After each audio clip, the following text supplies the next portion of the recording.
Caros amigos, bem-vindos a mais um episódio de Hoje no Mundo Militar, um canal exclusivamente dedicado à discussão de temas militares atuais. Neste vídeo falaremos sobre a Organização das Nações Unidas, como foi criada, qual o seu propósito e qual o seu real impacto no mundo. Se você quer estar sempre sintonizado com as principais notícias da área, siga o canal nas redes sociais. O Hoje no Mundo Militar está no Twitter, no Facebook e também no Instagram. Os links estão todos aqui na descrição. Em 1914, o mundo era uma espécie de terra de ninguém. Cada país, principalmente na Europa, tinha suas reivindicações próprias, com interesses que na maioria dos casos chocavam-se entre si.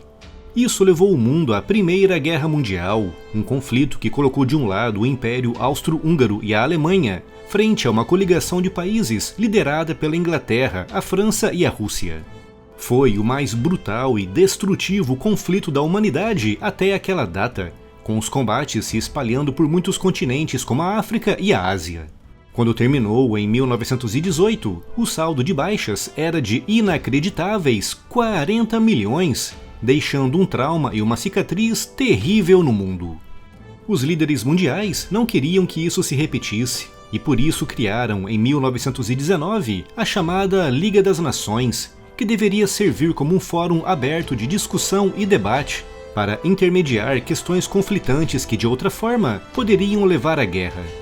Apesar das suas boas intenções, foi um completo fracasso, não tendo sido capaz de impedir a Segunda Guerra Mundial, um conflito ainda mais brutal e mais destrutivo do que a primeira.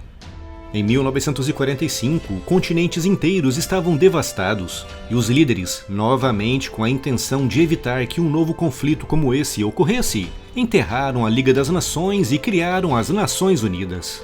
Inicialmente começou com 51 países membros, mas rapidamente se expandiu, principalmente a partir dos anos 60 e 70, com o fim do colonialismo europeu na África e o nascimento de novas nações. Apesar de incluir praticamente todos os países do mundo, o Conselho de Segurança, o órgão responsável por evitar conflitos armados, foi criado à volta de apenas 5, com 10 outros países se revezando em turnos de 2 anos. Os membros permanentes foram e ainda são os Estados Unidos, o Reino Unido, a França, a China e a União Soviética, representada atualmente pela Rússia. Países representando dois blocos com interesses antagônicos em praticamente todos os aspectos, o que resultou, durante quase 40 anos, na quase completa paralisação desse órgão, com praticamente nenhuma decisão importante tendo sido tomada, já que as resoluções oficiais dependiam do acordo incondicional de todos os 5 membros permanentes.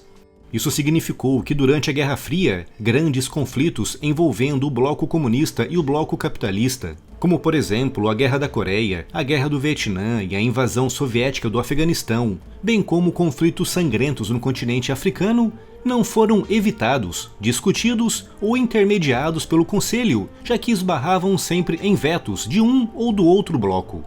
À exceção de conflitos relativamente marginais para a época, como no Oriente Médio, o Conselho de Segurança da ONU foi incapaz de fazer aquilo para o qual foi criado, que era servir de local de debate e intermediação para evitar grandes guerras.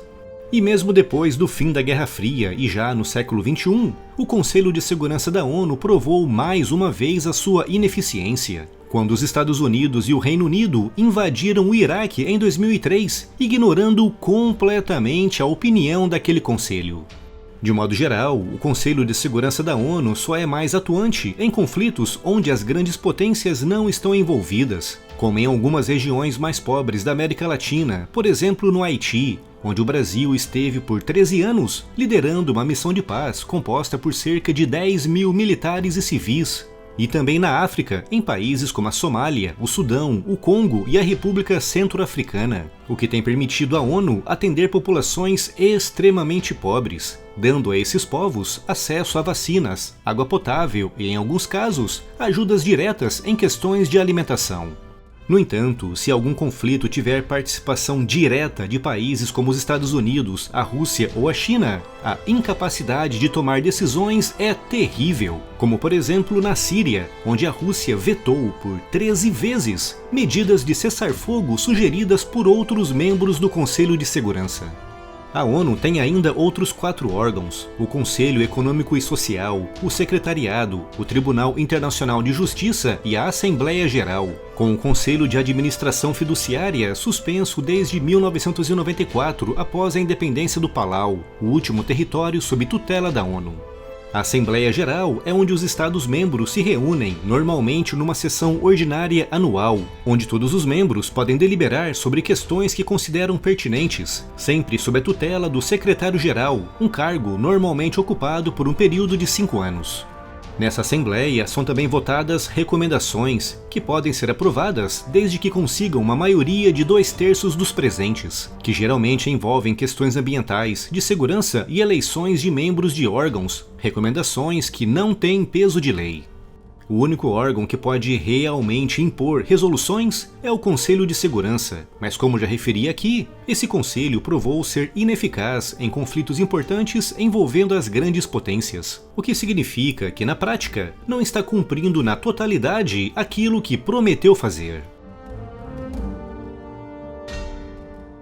A loja do canal está com uma promoção fantástica para queimar estoque, kits de 3 camisetas por apenas R$ 90. Visite a seção de promoções da loja e escolha a estampa e o tamanho que estão disponíveis e aproveite esse incrível desconto. O link está aqui na descrição.